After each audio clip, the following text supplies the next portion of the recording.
Hi, it's Cheryl again, and so small kitchen small talk, and I'm going to try to be fast because apparently my unit keeps cutting out. So I tried to explain that, yeah, it's the morning of the night when I was trying to get through some material, and I may not have time to get dressed. Well, I'll have time to get dressed, but I may not have time to get back to you and make a full video for the day. So I'm just going to kind of cut to the chase, and I may be offline for a little until I get to the store or my friends or my husband. Somebody helps me figure out why I A, can't upload these, and B, and I want to monetize them, and B, why it keeps cutting off in the storage issue. But anyway, let me quickly get to the thing that like you probably came back for, which is the 5 relationships must-haves and 5 can't-haves. And it's, you know, obviously to benefit you from the experience of my wisdom. So my list, just to kind of give you an example and hopefully not too much elaboration. My must-haves. I started to say that I need someone who's a health nut, you know, has their weight under control, good eating habits, because it's going to affect me. I don't want to, I have enough problems picking out on my own. I don't need to add somebody else's issues to mine. Okay, and I want someone who's well groomed, which I may not look at right now, but generally speaking, I'm well groomed, and I groom my husband and my kids. Okay, well the thing is, like, you know, about the grooming, if you're not groomed, it's like you're old because you start to not care. And this is not me not caring, this is me rushing, except nobody looks that great in the morning and I don't look that bad, so it's groomed. And okay, so the grooming thing is important because it's about how you feel about yourself on the inside, because you project that on the outside. Some people don't see it that way. They think what they project on the outside is everything, but it's not true. It's really, what the heck is this? Oh, sorry about that interruption. Reminders, pop-ups. Okay, interruptions. Oh, cultural events. I spend my free time. I've earned it in the sense that at this point in our lives, well, everybody has some free time, and hopefully you have some disposable dollars. And even if you have very few, you can play like dominoes or cards. My husband doesn't play cards with me, but I really like cards. I play bridge with my mom. Sometimes I'm the fill-in. I would be good at it if I did it more. But okay, so that's the whole thing about, like, everybody has interests and hobbies, and you need things to do. So I want someone who has interests and hobbies similar to mine, because that's what you will potentially be spending a lot of your time doing, right? So someone who has similar interests. Don't say you like music. Everybody likes music. It comes down to what type of music. And interestingly, your taste can change with age, because I didn't used to ever like country western music, and I'm a big fan now. I love it. I will digress into that one later. And oh yeah, I want a man, which I have a man, that likes women. Oh my God, there are so many women haters, like don't like our demeanors, our styles, or crazy way our brain works. And you have to understand the way the crazy head of a woman works, and the woman has to understand the crazy head that the man have, because you have to blend the differences, you know, how they think and how you think as a woman, how they think as a man. Okay, forgive me, I understand the political correctness in the, you know, LBGY, you know, the lesbian gay community. Okay, it still applies. You're getting along with another person. It doesn't matter what your sexual preferences are. It's how you get along with another person. And if you're man to man, I don't know, maybe the brain, again, you still just got to work with the brains you're given in the mix. You got to be on the same page in terms of liking that person's disposition, demeanor, and idiosyncrasies. Especially, you have to not mind those idiosyncrasies, because everybody has them. Okay, and actually, I'll digress a little. One of my girlfriends said that the smarter people are sometimes a little bit more quirky that they are. But I think that's also true, people who aren't so smart. But the thing is, you really got to love their quirks. And when they're not here anymore, that's the quirks that, like, it's the stuff you remember about them the most. So it's really important that you find people that really like the disposition of that person. Okay, and oh, for me on my list, I needed a financial guru, someone who would help me be responsible, because that frivolous side of me comes out now and then, but I'm not bad. I have things under control, and quite frankly, because I do financial structuring, I actually am really not too shabby at the planning department. But you know, those female genes, you know, like, okay, I have a few too many shoes, I have a few too many bags, mostly the shoe things is out of control, and definitely too much clothes and whatever. Another subject. Let's get into the don't haves.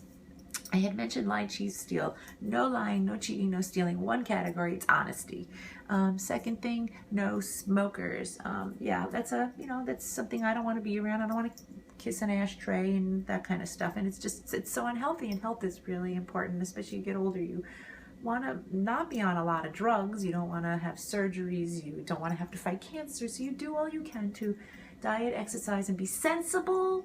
Okay, and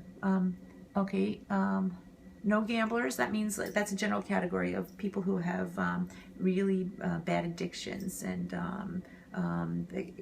just addictive personalities in general. It's the only thing they should be addicted to is you. Okay, and okay, and the last, well, there's two more. There's no cheapos, but that's debatable what cheapo means, because some people call me cheapo, and I don't really like it. But okay, well, I'm going to move on from there. And because those things are like question of degree, and you should just have similar values in that. You should look at money the same way, whether it's a tool and how much you use for needs, how much you spend on wants, and you blend those things. Nobody gets to dictate. You negotiate, and like. I'll digress on that another time. Like when I like something and my husband doesn't want me to have it, like that's a problem. That's a serious problem, because he doesn't understand, apparently. And of course he doesn't understand like a bag, you know, except that he carries it for me sometimes. What does he care, right? But he cares because all he does is look at the price tag. Such a typical man does that, right? And it's not even like it's all his money. I mean, you know, I buy my stuff myself with my money, so, but it's our money because we're making a life together, so it's tough. Never mind. Okay, and the last thing is no superficial and selfish, you know, like super selfish. When you're so superficial, you're so freaking super selfish, you're so wrapped up in yourself and the wrong things. So there is my list of very much how I babbled so much. I'm going to rehash real fast and I'm out of time, but I'm going to take an extra minute because of having been lost some time yesterday. So you must have health nuts, well groomed, like the same kind of cultural things that I like, must like women, personality, basically your demeanor, and you have to be financially astute. Okay, second thing on the must not haves: no lie, cheat, steal, no smokers, no excessive cheapos, is that the phrase? No addictive high risk takers, and no super selfish. Done. Okay, must haves, can't haves. My husband's 100%er. So I'll get into that another time about more dynamics of relationships, because boy, I have a lot to say about that subject. Managed quite well because whatever. I mean, I'm not that hard to get along with. I've been told many times, but of course these are just by guests who spend 3 or 4 days with me, maybe a week with me. Whereas when you live with someone, I mean, how could you compare? You're living with them 24/7, 365, and you know, it should just be not a constant honeymoon, but the honeymoon should come back now and then. You know, you get your honeymoon days. Some people like to call it their date nights. I don't. I believe in date nights because I like to, you know, like I tell my husband, you take out the dog, you need to take out your wife, right? So, you know, I get to get out of the house, and even though I work and I do get out of the house, but he has to take me out and walk, not the dog. Well, but you get my point. And then the other side of the spontaneous part, that's romance, is spontaneous. I mean, everybody expects flowers on Valentine's Day, which I don't get actually, and so I sometimes buy them myself the day before, you know, a few days before, when they're a lot less expensive. And you know, I kind of write the card from him on the flowers, and I make these hints, and I think he'll get it one day, but it's really not even important. What's more important is that we're shopping about, and he'll just pick up flowers and buy me flowers like that. That's something special, because that's unexpected, and that's really nice. And yes, they got to do the must-haves, and so you get my point. I don't think I was very clear, but I think in my roundabout way that you probably got my message. And I'm out of time. I'm still on ta-ta for now. It's going to be a long ta-ta. I'm really sorry until I figure out this whole, how to work this thing correctly. And I'm over time, but you got your yesterday fix and the today fix. And if I can get to the store today, I will have it tomorrow fixed, but I think there'll be a break. So anyway, ta-ta for now, ta-ta for hopefully not too long. Please like me and come back and see me.